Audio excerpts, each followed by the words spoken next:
తెలుగు వారికి తాజా సమాచారం అందించడానికి తొలి అడుగు వేస్తున్న న్యూస్ 1 తెలుగు ఛానల్ కు స్వాగతం. రాష్ట్ర చేనేత జన సమాఖ్య ఆధ్వర్యంలో చేనేత పరిరక్షణ మన కర్తవ్యంపై వర్క్ షాప్. బాపట్ల జిల్లా, చీరాల, వేటపాలెం మండలాలలో రాష్ట్ర చేనేత జన సమాఖ్య ఆధ్వర్యంలో చేనేత పరిరక్షణ మన కర్తవ్యంపై ఏర్పాటు చేసిన చేనేత వర్క్ షాప్ లో మాట్లాడుతున్న వివిధ ప్రజా సంఘాల నాయకులు.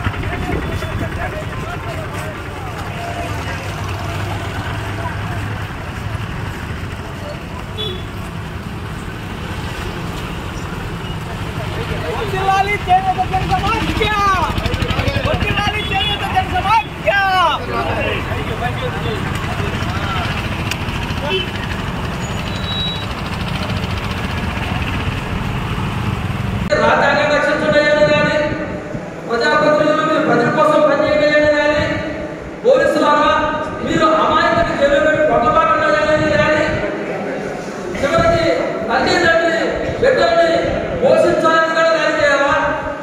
ర్యాలీ చేసేదానికి కూడా సిగ్గుగా అనిపిస్తుంది. న్యాయమైన అతి సహజమైన విషయాన్ని కూడా వివేకపూర్వకంగా సభ్య సమాజంలో తీసుకెళ్ళాలంటే ఏ స్థితికి మనం దిగజారిపోయాం. అయినప్పటికీ ఏమైనా చల్లనుంటుందా? ఏదైనా ఈ ప్రాంతంలో దాదాపు ఒక 60 నుంచి 70,000 ఓటింగ్ ఏమన్నా చేయలేదు. ఒక విషయం మీద రోడ్డు మీదకి వచ్చారు, ఒక సమావేశాన్ని నిర్వహించారంటే ఒక భయం అనేది ప్రభుత్వానికి లేనప్పుడు ఆ ప్రభుత్వం ఈ ప్రభుత్వం తేడా మాకు సామాజిక కర్తవ్యంగా మాకేముండదు. అందరూ దొంగలే, అందరూ పెట్టుబడిదారులే, రంగులు మారుస్తున్నారు, పేర్లు మారుస్తున్నారు, జెండాలు మారుస్తున్నారు, తేడా ఏం లేదు కదా. అటువంటి పరిస్థితుల్లో ఖచ్చితంగా ఈ ప్రాంతంలో జరిగేటువంటి చేనేత ఉద్యమాలకి, చేనేత సభలకి వారు కథలు లేదు అంటే ఎక్కడో మన దగ్గర కొంత లోపం ఉందని నాకు అనిపిస్తుంది. ఆ లోపం అంటే వేరే ఏం కాదు, మీ మధ్యలో మీ చేనేత నాయకులు ఒక పిలిపించినప్పుడు మీరందరూ తప్పకుండా రోడ్డు మీదకి రండి, ఆ నాయకులతో సహకారంగా మా నాటి పెద్దల మొత్తం ఉన్నాము, తాడో పేడో తెలుసుకున్నామని చెప్పి తెలియజేస్తూ ఈ అవకాశం ఇచ్చినటువంటి సభా అధ్యక్షుడు నాగేశ్వరరావు గారికి విన్నందుకు మీకు ధన్యవాదాలు తెలియజేసుకుంటూ సెలవు తీసుకుంటున్నాం. చేనేత పరిశ్రమ రోజు రోజు కూడా తగ్గిపోతుంది. ఇదివరకు 1982లో నేను ఈపుడుపాలెం పంచాయతీ సర్పంచ్గా పోటీ చేసినప్పుడు ఈపుడుపాలెంలో 5,000 మొక్కలు ఉన్నాయి. ఈనాడు 5 మొక్కలు వచ్చేసాయి. శత్రువులు ఇదివరకు అనేక ప్రాంతాల నుంచి చేనేత కార్మికులు వలస వచ్చేవారు. జాగ్రత్తగా వ్యాపారం ఈపుడుపాలెం ప్రాంతాల్లో షెడ్ వేసుకొని చేనేత వస్త్ర గుర్తుదారులు మరి వృత్తి కల్పించారు. మరి పరిశ్రమలో ఆదాయం లేదు, కనీస వేతనాల చట్టం ఎప్పటికప్పుడు మార్పు చేసుకుంటూ రావాలనుకోవాలి. అది లేదు.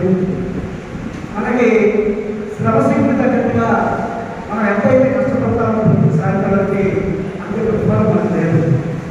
అందువల్లనే గతంలో మన ప్రాంతాల్లో ప్రధానంగా ఆకలి చావులు ఆత్మహత్యలు జరిగాయి.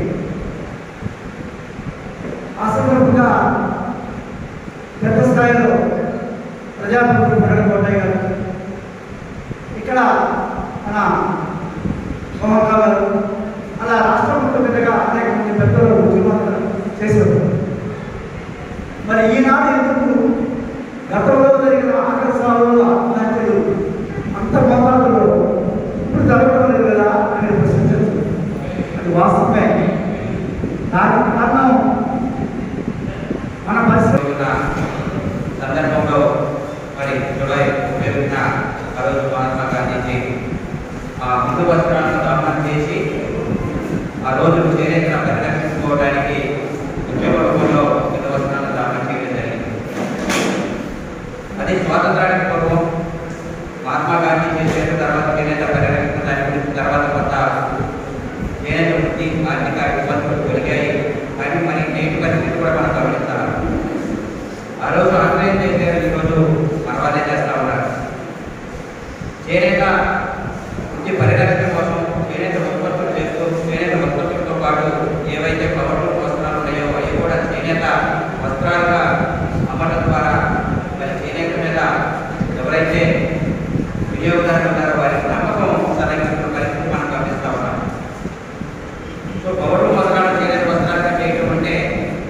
కడుపు మనమే కొట్టుకోవడంగా తెలియజేస్తా ఉన్నాం. చేనేత వస్త్రాలు కాబట్టి పౌరు వస్త్రాలుగా అమ్మే నీతితో వ్యాపారం చేస్తే బాగానే ఉంటుంది. అయినా కానీ చేనేత రిజర్వేషన్ చట్టం ఏదైతే ఉందో 11 ప్రకార రిజర్వేషన్ చట్టాన్ని అమలు చేయకపోవడం, చట్టంగా రూపొందించారు కానీ దాన్ని అమలు దోచుకునే పరిస్థితి లేదు. అమలు దోచుకున్నా కానీ ఫైనాన్స్ డిపార్ట్మెంట్ ఉన్నా కానీ అది కూడా పనిచేసే పరిస్థితి లేదు. మరి గతంలో 11 రకాల వస్త్రాలతో మరి చేనేత పరిశ్రమ చాలా బాగుంది. ఈ రోజున ఏ వస్త్రాన్నైనా కొత్త డిజైన్ ఇంటిగా పౌరుల మీద తీసుకొచ్చే పరిస్థితులు మనం గమనిస్తా ఉన్నాం. దానివల్ల చేనేత వ్యవస్థ పడతా ఉంది. అలాగే ప్రభుత్వాలు కూడా చేనేత వ్యవస్థనే విస్మరిస్తూ ఉన్నాయి. మరి చేనేతలకు ఉచిత విద్యుత్ ఇస్తామని 200 తయారు చేసి మరి అదే చేనేత కోటి చేనేత వ్యవస్థ పడుతున్న పౌరులకి 500 కేటాయించడం మరి ప్రభుత్వం ఏ విధంగా ఆలోచిస్తుంది? చేనేతను పరిరక్షిస్తుందా? చేనేతను విస్మరించి చేనేతను నాశనం చేస్తుందని మనందరం కూడా గమనించాలి. 500 యూనిట్లు పౌరులు వరకు 10 సంవత్సరాల వయసు పిల్లల దగ్గర నుంచి 60-70 సంవత్సరాల వయసు వచ్చినటువంటి పెద్దవాళ్ళ దాకా ఇంటిలో పాటి కారం అక్కటం వల్ల అడగటం వల్ల దాన్ని పొడుగు చేయటం వల్ల రంగులు వేయటం వల్ల అనేక రకాలైనటువంటి 100 రకాల పనులు మనం తీసుకుంటాం. అటువంటి మనందరి జీవన విధానాన్ని రద్దు చేయడం కోసంగా ఇప్పుడే మన ఉదయం చెప్పినట్టు ఇంగ్లాండ్ నుంచి పరిశ్రమలు వచ్చి మనల్ని ఒక రకంగా దెబ్బకొట్టి ఆ తర్వాత మనం దానిలో నుంచి కోరుకొని ముందుకెళ్తూ ఉన్నాం. నిజంగా ఒకటి చేతి ద్వారా పనిచేసేటువంటి చేతి వృత్తులు, రెండోది చిన్న చిన్న పౌరులు వచ్చినాయి. దానిలో 20 మంది 30 మంది పనిచేసేది ఒకళ్ళిద్దరితోటే ఉంటుంది. ఆ తర్వాత పరిశ్రమలు వచ్చాయి. ఆ పరిశ్రమల్లో ఒక్క యంత్రంతో వేల మంది జీవనోపాధి బతుకుకోవడానికి బయటకెళ్ళింది.